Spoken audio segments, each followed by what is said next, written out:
Ja, det hadde vært fint om du hadde hatt et manus, Kato.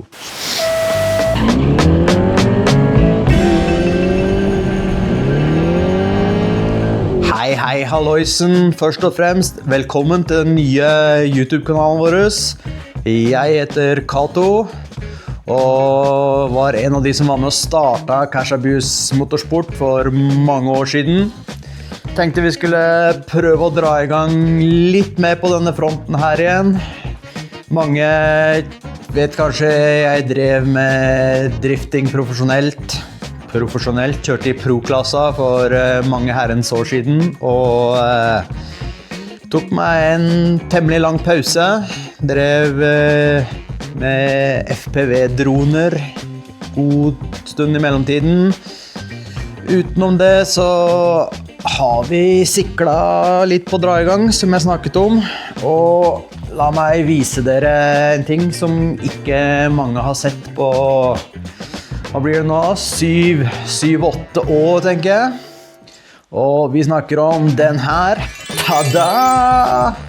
Yes da, har fortsatt driftebilen min, og tenkte vi skulle lappe sammen den igjen, og Supraen til Per Egil, andre teamsjåføren, også under bygging. Nå den her litt mer komplett enn det dere kanskje ser i noen av klippene på B-rollen jeg filmet, fordi jeg startet med å lage bloggen her på engelsk. Fant ut at jeg har ikke blogget på veldig lenge, så det var litt lettere å ta det på norsk. Så sånn 1,5 episode med engelsk inn i det, så dro jeg i gang og tenkte at vi prøver på norsk i stedet. Og så blir det veldig mange utenlandske som klager. Then we will see if we will switch to English later, but for now on, enjoy the subtitles.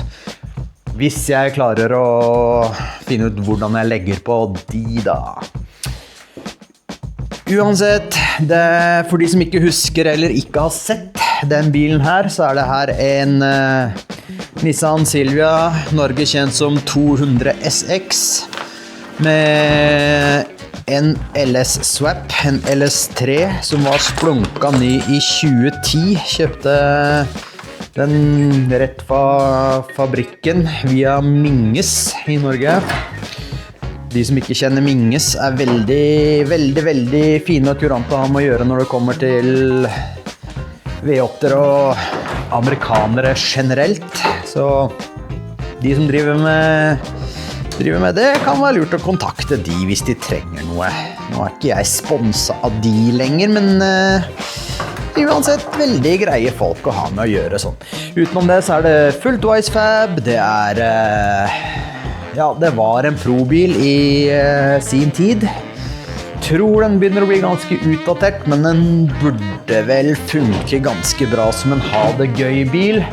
Og jeg vet ikke om jeg skal begynne med noe veldig hard konkurrering igjen med det første. Så jeg tenker nå, første omgang så får vi sammen bilen, og så ser vi om vi har råd til å kjøre til sommeren bare for å ha det litt gøy. Og kjenner jeg drifting rett, så blir det litt bulking og crashing, så da vi jo i gang med den ruta der igjen. Så det. Jeg husker ikke alt jeg snakket om i den engelske versjonen. Jeg tror ikke det var så mye, for jeg var litt mer rusten på engelsk enn jeg trodde. Jeg blitt for lite gaming, så jeg snakker ikke så mye engelsk lenger. Hva var det jeg skulle si til? Jeg vet ikke, skal vi kanskje bare kjøre litt B-roll? Let's go!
før jeg gjør for mye inn her, så venter vi på en annen kompis, Mr. Marius Fossheim.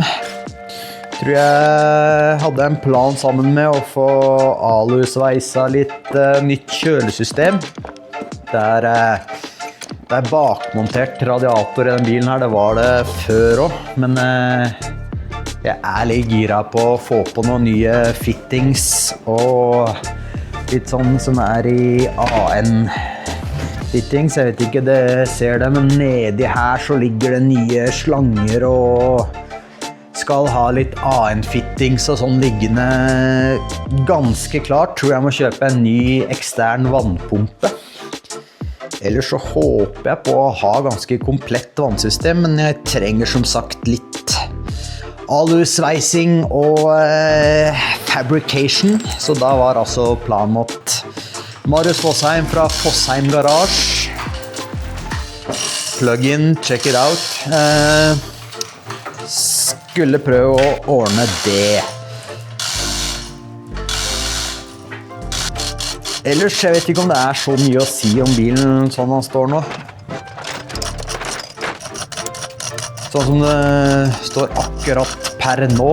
Nå er vi jo straks i desember, så det er litt senere enn da jeg startet med de filmene her. Men nå sitter jo motoren der, så det mangler jo egentlig vannsystemet, kjølesystemet, før vi bare kan lappe sammen det siste. Altså, det er ganske komplett. Det er relativt enkelt gjort. Jeg skulle hatt ny breather-tank. Ellers så er det ikke så mye fancy-schmancy som skal være igjen på den bilen her. Som sagt, den bilen her, jeg plukket den ned egentlig bare for vedlikehold. Og en liten service i slutten av, jeg tror det var 2017 eller 2018. Plukket den fra hverandre, bare plukket ut motoren. Litt småtteri inni, og det dere ser rundt der, det er jo rørramme, så det her er bare mest kosmetisk. Så nå er den jo ganske sammenlappet kontra den den var der også, men i hvert fall plukket hverandre. Skulle bare ta en liten off-season maintenance, og jeg plukket egentlig bare især for en liten maintenance, og gikk på en liten burnout når det kom til biler og garasje og pengemisbruk. Welcome to cash abuse, ikke sant? Så det ble en liten pause, og den lille pausa ble til en sesong, og så ble det til kone og barn, den røkla der, pluss at jeg falt ganske dypt inn i FPV-hobbyen. Så som sagt, det er kanskje flere som kjenner meg fra dronemiljø. Nå er vel ikke du her fra dronemiljø, men det er kanskje flere som kjenner meg fra dronekjøring enn fra bilkjøring de seneste årene. Men det begynner å brenne igjen. Jeg har savnet kjøringa, om ikke annet. Så det var vel det jeg ville si i dag. Utenom det så har vi også en relaunch på hjemmesiden vår, cashabuse.com. Har lansert, dutta opp noen nye klær, litt merch for de som har lyst på prøve å støtte oss litt. Litt finansiering trengs hvis vi skal dra i gang med det her. Og tror vi har fått til noen klær som er litt fete. Om ikke noe annet, en del standard edition, cash abuse, klær og ymse som ble ganske fete. Drifting-relaterte klær får man jo ikke nok av, så hvis du ser noe fett, så hadde det vært sinnssykt kult om dere hadde revet på dere noen av de klærne. Kanskje vi får litt mer gryn i kassa. Vi har outsourcet klesprodusenten, så jeg håper ikke vi taper alt i frakt og hele sulamitten der, men vi får prøve å se. Så uansett, vært kult hvis dere hadde reppet det og smelt inn noen sånne i handlevogna. Det hadde vært veldig snilt av deg, altså. Så utenom det, så nå ble det mye utenom det. Ellers så får jeg bare ønske dere en fin dag videre. Håper dere like ivrig på å dra I gang det her som vi Så kommer det mer videoer og oppdateringer, forhåpentligvis ganske fortløpende. Og da sier vi takk for I dag, og over og ut!